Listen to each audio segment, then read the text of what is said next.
நானும் எங்கள் அண்ணனும் சம்பளத்துக்கு போய்கிட்டு இருந்தோம்.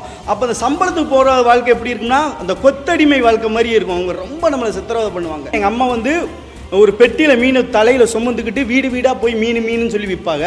எங்கள் அப்பா வந்து ஒரு சைக்கிள் அழுத்திக்கிட்டு போய் பக்கத்து ஊர்களில் போய் மீன் சொல்லி விற்பாங்க. இப்படித்தான் எங்களை வளர்த்தாங்க. நான் வந்து ஸ்கூல் வெறும் 3 தான் படிச்சிருக்கேன். 10 வயசில் நான் மீன் பிடிக்க போனேன். 1000 ரூபா அவங்க சம்பளத்துக்கு கொடுத்துருவாங்க. நம்ம 1 வருஷம் வரை அவங்க போட்டிலேயே தான் போகணும். வேறு யார் போட்டுக்கும் போகக்கூடாது. அப்படி போகிற மாதிரி தான் அந்த 1000 ரூபாவை அவங்களுக்கு திருப்பி கொடுத்துட்டு தான் நம்ம போகணும்.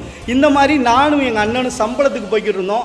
அப்போ அந்த சம்பளத்துக்கு போகிற வாழ்க்கை எப்படி இருக்குன்னா, அந்த கொத்தடிமை வாழ்க்கை மாதிரியே இருக்கும். அவங்க ரொம்ப நம்மளை சித்திரவதை பண்ணுவாங்க.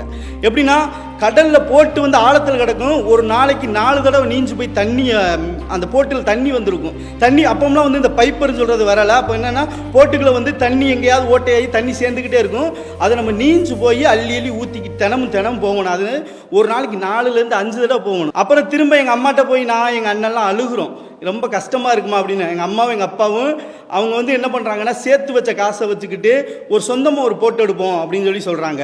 ஆனால் அந்த காசு வந்து சொந்தமாக எடுக்கிற அளவுக்கு பத்தாத காசு.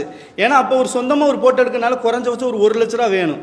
அப்போ திரும்பவும் காசு காணாது அப்படின்னு சொல்லும்போது அரசாங்கத்தால் கொடுக்கப்பட்ட அந்த ஒரு சலுகையினால் கிடைக்கப்பட்ட அந்த காசை வச்சு ஒரு வல்லம் ஒன்று எடுத்தோம். வல்லம்னா சின்ன படகு. 10 வயசில் மீன் பிடிக்க போனேன். கிட்டத்தட்ட ஒரு 25 வயசு வரைக்கும் நான் இந்த கடனை மட்டும் அடைக்கவே முடியாமல் ஓடிக்கிட்டு இருந்துச்சு என்னுடைய லைஃபு. ஆனால் இந்த யூடியூப்புக்குள்ளேன்னு வந்ததுக்கப்புறம் என்னுடைய கடனை அடைச்சி எனக்கு எல்லாமே சரியாயிருச்சு. ஆனால் அதுக்கப்புறம் எனக்கு அடுத்து என்னென்ன நடக்குதுன்னா, அடுத்தடுத்து எங்கள் வீட்டில் வந்துக்கிட்டு எங்கள் அம்மா வந்து ரொம்ப முடியாமல் போகிறாங்க. எங்கள் அம்மா முடியாமல் போனால் எங்கள் அம்மா வந்து நாங்கள் சின்ன பிள்ளையில அந்த வலை திருட்டு போகும்போது எங்கள் அம்மா எனக்கு தெரிஞ்சு அவங்க கழுத்தில் உள்ள கோல்டு வந்துக்கிட்டு காற்றுல உள்ள எல்லாத்தையுமே அடகு வச்சு தான் எங்களுக்கு அதை கொடுத்தாங்க. அது அப்படியே மீட்ட முடியாமல் மூழ்கிருச்சு.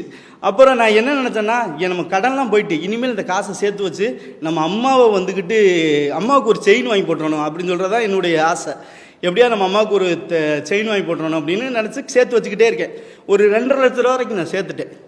சேர்த்து வாங்கி கொடுக்கணும்னு முடிவு பண்ணும்போது அம்மா டபக்குன்னு முடியாமல் போகிறாங்க. அம்மா சுகம்லாம் போகும்போது அந்த சேர்த்து வச்ச 2.5 லட்ச ரூபா வச்சு அம்மாவை அப்படியே காப்பாற்றிட்டேன். அம்மா காப்பாற்றி நல்லா வந்துட்டாங்க. சரி, இனிமேல் நம்ம அம்மா நல்லா வந்துட்டாங்க அப்படின்னு நினைக்கும்போது சட்டனாக நல்லா வந்து ஒரு வாரத்தில் டபக்குன்னு ஒரு மாதிரி ஆயிட்டாங்க. எங்கள் அம்மாவை தூக்கிட்டு போகிறோம். எங்கள் ஊர் வந்து கிராமனால ஹாஸ்பிட்டல்னால் அங்கிட்டு ஒரு 65 கிலோமீட்டர் போகணும். எங்கிட்டு போனாலும் 4 திசையில 65 கிலோமீட்டர் போனால் தான் பெரிய ஹாஸ்பிட்டல் போக முடியும். அப்போ எங்கள் அம்மா போகிற வழியிலே ஹாஸ்பிட்டல் இல்லாதனால எங்கள் அம்மா இறந்துட்டாங்க. கடைசியில் அவகாசம் எதுவுமே நிறைவேற்ற முடியாமல் ரொம்ப அது ஒரு சரியான ஃபீலிங்காக இருந்துச்சு.